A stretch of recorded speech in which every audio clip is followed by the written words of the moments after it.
بسم اللہ والصلاۃ والسلام علی رسول اللہ اما بعد فاعوذ باللہ من الشیطان الرجیم بسم اللہ الرحمن الرحیم۔ سامعین و ناظرین، کچھ عرصہ سے سوشل میڈیا پر اہل بیت اطہار کے خلاف ایک طوفان بدتمیزی اور یوں سمجھیے کہ اہل بیت اطہار کے خلاف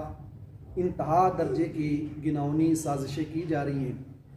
کہیں یزید پلید کو کھلی چھٹی دی جا رہی ہے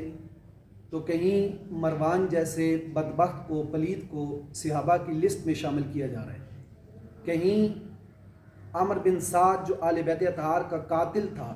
اس بدبخت کو صحابی رسول قرار دینے کے لیے مولویوں نے سر دھڑ کی کوشش لگائی ہوئی ہے اور وہ ہر لحاظ سے یہ چاہتے ہیں کہ کسی طریقے سے اس کو اس میں داخل کر لیا جائے۔ الامان الحفیظ اتنا بھی ہوا کہ ایک شخص نے اتنا کہہ دیا کہ جو عمر بن سعد کو معاذ اللہ اس کا دل میں میل رکھے یا بغض رکھے گا وہ رافضی ہے پکا، اور اس شخص کے متعلق کہا کہ جو اس کا بغض رکھے یا اس کا میل دل میں رکھے تو وہ رافضی ہے۔ الامان الحفیظ کہ جو آل بیت اطہار کا قاتل ہے، اس بدبخت کا، اس لعنتی کا، اس شریر کا اگر دل میں میل رکھا جائے تو وہ شخص رافضی ہو جاتا ہے۔ تو میں پوچھنا چاہتا ہوں کہ اعلیٰ حضرت فاضل بریلی رحمۃ اللہ تعالی علیہ آپ کے متعلق پھر کیا نظریہ رکھیں گے کہ انہوں نے تو اس پلید کو، بدبخت کو لعنتی لکھا ہے، اور اسی طریقے سے حضور تاجدار گولڈہ پیر مہر علی شاہ صاحب کے حوالے سے پھر کیا کہیں گے؟ آج سے لے کر امام علی مقام امام حسین کے زمانے تک جتنے محدثین مورخین جنہوں نے عمر بن سعد پلید کو لعنتی لکھا، پھر ان کے متعلق کیا کہیں گے؟ معاذ اللہ یہ سارے رافضی تھے، یہ سارے خارجی تھے، معاذ اللہ یہ سارے روافض کے اس ٹولے میں شامل ہوتے ہیں، معاذ اللہ ثم معاذ اللہ۔ الامان الحفیظ اسی بدبخت عمر بن سعد کا رد کرتے ہوئے، اس پلید کی مٹی پلید کرتے ہوئے، مناظر اسلام، رئیس المتکلمین، سلطان المناظرین، مناظر اہل سنت، ہزارہا علماء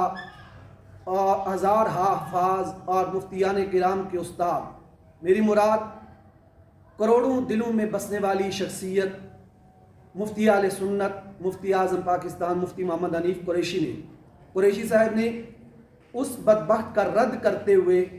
اس کو کہا کہ وہ پلید ہے، وہ جہنمی ہے، اور وہ بدبخت لعین ترین انسان ہے کہ جس نے اہل بیت اطہار کے گلشن کو اجاڑا۔ اس پر گفتگو کرتے ہوئے قبلہ مفتی صاحب سے عمر بن سعد کی جگہ عمر بن العاص سبقت لسانی کی وجہ سے یہ لفظ نکل گئے کہ عمر بن سعد کی جگہ عمر بن العاص کا لفظ نکل گیا۔ اب جو ہی مفتی صاحب کو پتہ چلا اور جو ہی آپ کے نالج میں آیا، آپ کے علم میں آیا، تو آپ نے فوراً اسی بات پر رجوع بھی کیا، رب تعالیٰ سے توبہ بھی کی اور معافی بھی مانگی۔ باوجود توبہ کے، باوجود معافی مانگنے کے، ایک بدبخت ٹولے نے اور مروانی فکر کے ان لوگوں نے، یزید کے چیلوں نے، شمر کے لیلوں نے اور مروان کے گماشتوں نے، آل بیت اطہار کے دشمنوں نے، جنہیں مفتی صاحب کا آل بیت اطہار سے محبت، آل بیت اطہار سے مودت کا جو رشتہ اور آل بیت اطہار کا جو آل بیت اطہار کی محبت کو عام کرنے کا ایک مشن تھا، جس کے خلاف وہ کبھی بدبخت بول نہیں سکتے تھے، تو انہوں نے صرف اس چھوٹی سی اس بات کو لے کر، جو سبقت لسانی والی بات تھی، اس کو لے کر طوفان بدتمیزی شروع کر دیا۔ میں پوچھنا چاہتا ہوں، اللہ کے محبوب علیہ السلام نے فرمایا التائب من الذنب کمن لا ذنب لہ، جو شخص توبہ کرتا ہے وہ ایسے ہوتا ہے کہ جیسے اس نے کبھی زندگی میں گناہ کیا ہی نہیں۔ مولوی صاحب، ملا جی، اگر میں آپ کی زبان بولوں تو شاید میں کچھ اور بولوں گا، مجھے بتاؤ، جب اللہ کا رسول فرماتا ہے کہ جو توبہ کرنے والا ہے وہ ایسے ہے کہ جیسے اس نے کبھی زندگی میں گناہ ہی نہ کیا، تو آپ کیا کہتے ہو کہ معاذ اللہ یہ سبقت لسانی نہیں، یہ فلانی، یہ فلانی، اس رجوع ہمارے نزدیک قابل قبول نہیں ہے، آپ جو چاہے کریں، جو چاہے بولتے جائیں، وہی قابل قبول ہے۔ اور ادھر ایک شیر اہل سنت جس نے ساری زندگی اہل سنت کے لیے وقف کی، جس نے ساری زندگی اہل سنت کے عقائد کو، نظریات کو ساری دنیا میں پھیلایا، تو اس کے متعلق اگر بات آ جائے تو وہ آپ کو قبول نہیں؟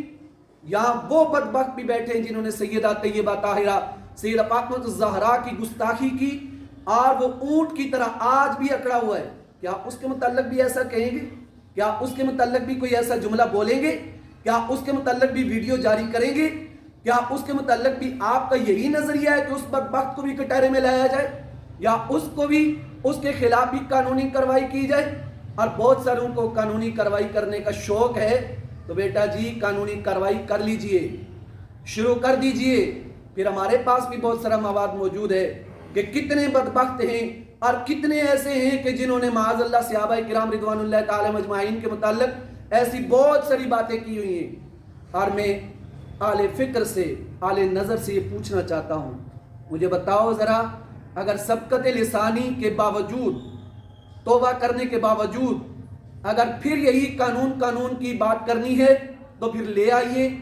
آپ بھی لے آئیے قانونی کارروائی کو، اور ہم بھی قانونی کارروائی کرتے ہیں، پھر دیکھتے ہیں کہ کون بچتا ہے اور کون نہیں بچتا۔ الامان الحفیظ آخری ایک میسج دینا چاہوں گا کہ حضرات، یہ جو بدبختی آپ نے شروع کر رکھی ہے نا، اس سے وہ لوگ لیبرل جو کہتے تھے کہ معاذ اللہ صحابہ کرام رضوان اللہ تعالی اجمعین کی ناموس کے متعلق جو قانون بنا ہوا ہے وہ قانون غلط استعمال ہوتا ہے، ان لوگوں کو تقویت ملے گی، ان لوگوں کو رستہ ملے گا، وہ کہیں گے کہ ہاں اس قانون کو ختم کر دیں۔ یہ تو جس کی رنجش ہو تو وہ دوسرے کے خلاف توہین صحابہ کا مقدمہ درج کر کے اس کے خلاف FIR کروا دیتا ہے۔ تو ذرا سوچئے گا، سمجھیے گا اور اس کے بعد جواب دیجیے گا۔ اللہ ہم سب کا حامی و ناصر۔